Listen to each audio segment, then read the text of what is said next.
Not gonna lie, initial impressions, the Julia Child quiche looks nicer. Hello, thank you for stopping by. I'm so glad you're here. Today we have a recipe showdown with quiche, which might seem pretty basic to begin with, but I was able to find a really weird quiche recipe, so I wanted to test it out. I have this cookbook right here. It's called the Great Restaurants Cookbook, and it was published by Campbell Soup. It is all of the biggest fine dining restaurants in the US at the time. It's recipes from them as interpreted by Campbell Soup. So we will be making the recipe for cheese quiche from here. And instead of cheese, it uses a can of Campbell's cheddar soup. To compare it, I'm going to be using a recipe that was contemporary with this from the 1960s. It was the Julia Child quiche recipe from the French Chef French Chef Cookbook. And I thought it would be interesting to compare the two styles of mid-century American fine dining.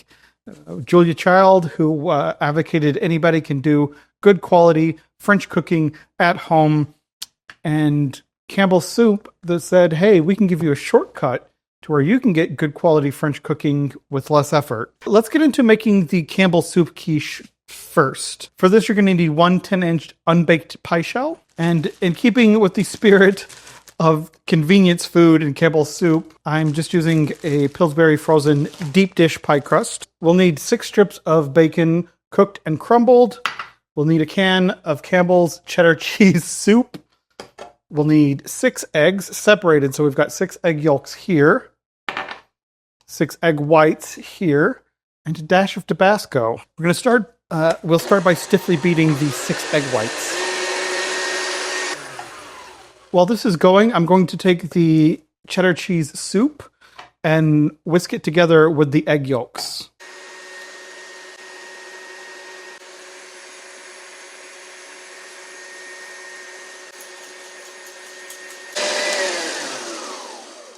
I'm going to fold the egg yolk and cheddar soup mix into the egg whites.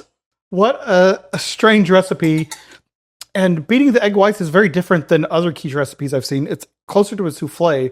So the cheese soup is, I guess, a little bit of a shortcut, maybe.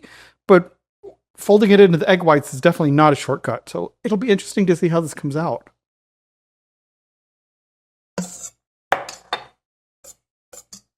I hate folding, by the way, especially this much. Folding this much into these egg whites, I don't know how useful it is because I'm really deflating them a lot. I suspect the original recipe that doesn't use Campbell's condensed cheddar soup, the folding does a lot more. Say if this were heavy cream and grated cheese, it might make a lot more sense to me. But now we're going to pour it into the unbaked pie shell, it says.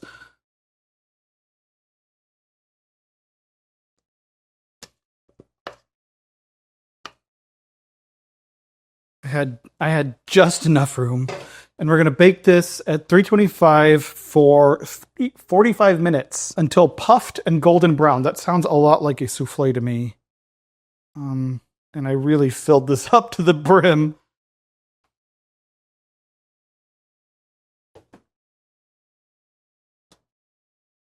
So that recipe was pretty straightforward. I just had to whip egg whites, which, by the way, I know I keep talking about this damn blender, but I love it. I don't know why it works so well. Lightweight and it works so well. It's my new favorite thing right now. Moving on to the Julia Child recipe. This was the 87th show in the French Chef Cookbook. I did watch that episode a little bit today. And I made the tart shell, like she says to, using her recipe. So it's definitely a little bit different to begin with. I'm using a homemade tart shell rather than the store-bought frozen one. Let's see if it was actually worth it. It'll be interesting to see at the end if the flavor and texture is better enough to justify the work. So in my mixer, I just started with 2 cups of flour. Then I added in the stick of butter cut into 1/4-inch pieces, and then the shortening cut into little pieces as well. And I blended that at the blender until it turned into a coarse meal, using my rubber spatula to sort of push the chunks of butter and shortening into the blades to cut them up.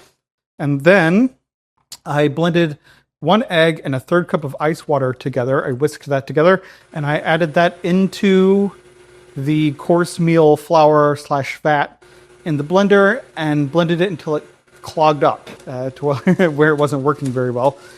Turned it out onto a table, and this is where I had to look at the episode to see what she was talking about. She sort of smashes out the flour in little pieces to smash everything together, wrapped it and put it in the refrigerator to chill. It said to use 2 hours, 2 hours of chilling.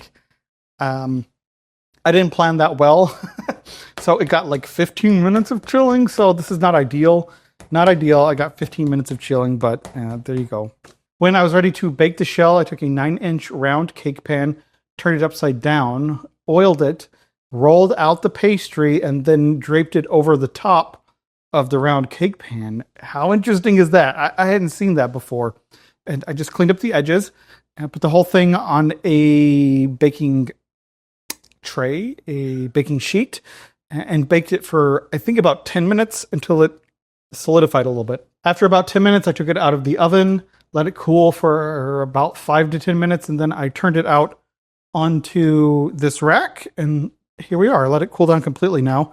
So I'm going to put it on a baking tray. This tart shell is not the most beautiful in the world, but it will probably taste good. And I looked at her tart shell in the episode, and it didn't look that great either. So it'll taste good. Doesn't have to be fancy. It's rustic. Oh my, I forgot the bacon. Well, there it is.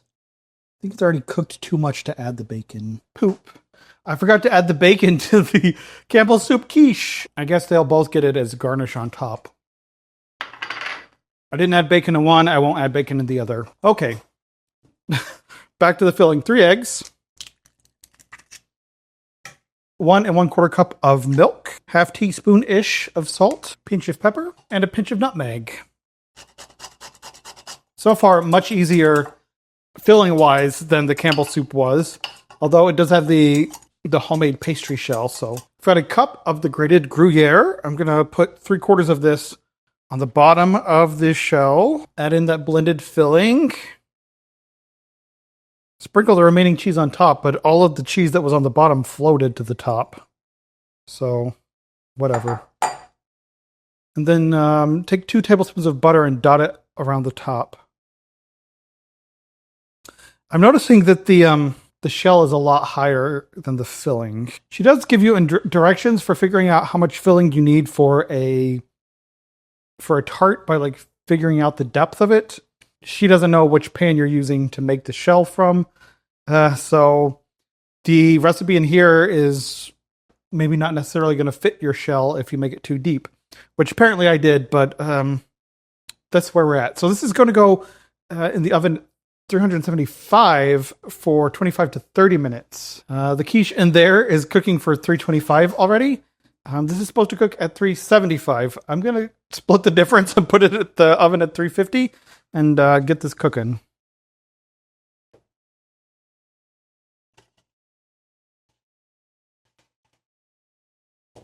Timing-wise, it kind of worked out. There was 30 minutes left for the first quiche that's supposed to cook 40 to 45 minutes. And the second quiche is supposed to cook 25 to 30 minutes. So they should be coming out of the oven at right about the same time if they bake the same, which is interesting. But I'm going to keep an eye on them to see how they bake. And I'll come back when they're ready. Okay, both quiche are ready. And we've got 2 very different looks here. So for the Campbell soup, it definitely has a more of a puffed souffle-ish sort of look. Nice golden color, fairly even golden color across the top. The pie crust is nice and full. It looks interesting. Let's take a look at the Julia Child quiche. It's not as puffy looking, but it's almost kind of tastier looking. I don't know. It's got I don't know how to describe it. It's just a very different look. And also, I made the huge mistake of not either oiling this pan or putting parchment paper down something. So this quiche is stuck onto the pan. Well, it did just come out of the oven, so hopefully as it cools, maybe it'll be easier to get off the pan. Okay, starting with the Campbell soup quiche. It's very fluffy. Trying to get this piece out without tearing it up. Oh, look at that. Interesting. It's like cheesier on the bottom and then fluffy egg on the top. It almost made layers. That's kind of weird. Let's go in with the Julia Child quiche. It definitely had the crust too high. Could have used some more filling, but it is what it is. And we're going to end up tearing this apart too because it's stuck to the bottom.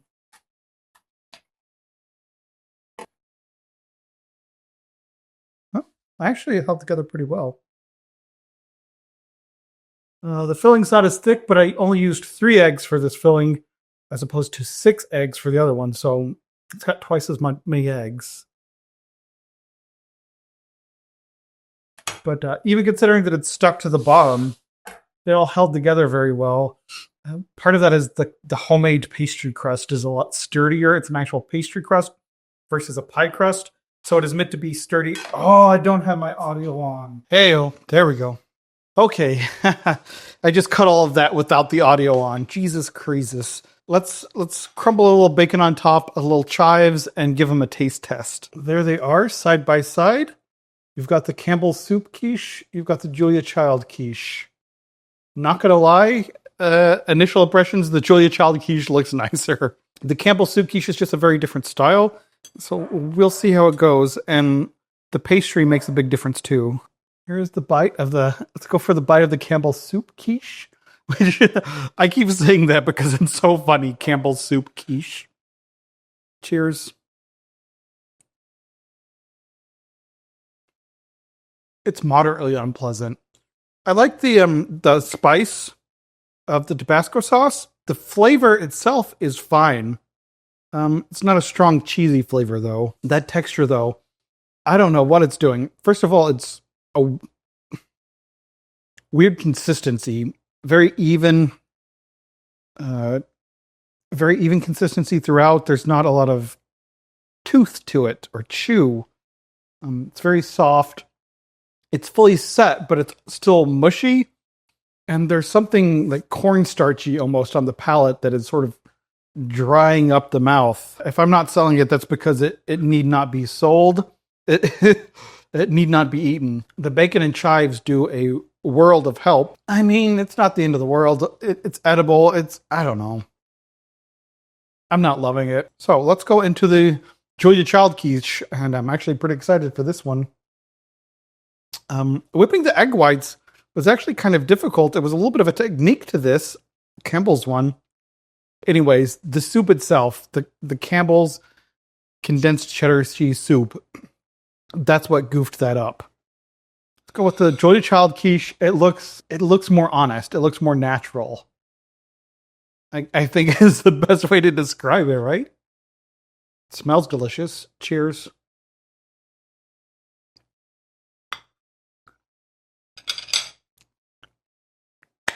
Okay, first of all, the crust is great. Much better than a store-bought pie crust. Homemade tart crust, absolutely worth it. It's thicker, firmer. It's got more depth of flavor. It's got a little bit of egg in there. It's great. I like tart crust better than pie crust, actually. That might be controversial, yet brave to say. The egg filling, it's not like a heavy baked egg. It's very just creamy almost, but in a good way. Whereas this is creamy in a weird way with a cornstarchy aftertaste. This is creamy in just a luscious, melt in your mouth sort of way. There is a little bit of the Gruyere taste to it. It's not overpowering. The Julia Child recipe surprises me with how silky and smooth it is for baked egg. I wasn't expecting that from that. I was actually worried for a little bit that it wouldn't set because it had so much milk to egg ratio, but it did set, and it's delicious. this Campbell soup nonsense. Ugh. Let me take another bite. It's almost acceptable until it gets to that starchy aftertaste. Not even aftertaste, it's an after texture. It ends by being a texture that sort of pulls moisture from your mouth. Like cornstarch. Yeah, okay. Looking at the ingredients of the soup, water, number 1. Modified cornstarch, number 2. Wheat flour, number 3. Vegetable oil, number 4. I'm betting that this was a nicer soup in the 60s than it is today. Today it's just thickening with a little bit of a cheese flavored thickening. So the not that surprising outcome is that the Julia Child quiche recipe holds up excellently, and the Campbell soup interpretation of quiche from the Black Bass Hotel does not hold up at all. I do find it interesting, the idea of whipping the egg whites and then folding them into the other ingredients. Just using egg yolks, heavy cream, and shredded cheddar cheese instead of the Campbell's soup. That might turn out a pretty good quiche, an interesting technique. I might try that in the future just to see how it comes out. But for now, I'm not going to be finishing that quiche. If you want to see more recipes, Julia Child versus Campbell soup, maybe like a duck à l'orange, something. There's a lot of really interesting recipes in here. Some original Trader Vic's recipes, although they get a little bit, I don't know if they're still appropriate for 2025. So some of the recipes in here, but it'll be interesting to try them against each other. Julia Child versus Campbell soup. That is all for today. Thank you so much for watching. If you have liked the video, please give it a thumbs up. That helps more than you can know. If you have not already, please subscribe. Thank you so much for watching, and I will see you in the future.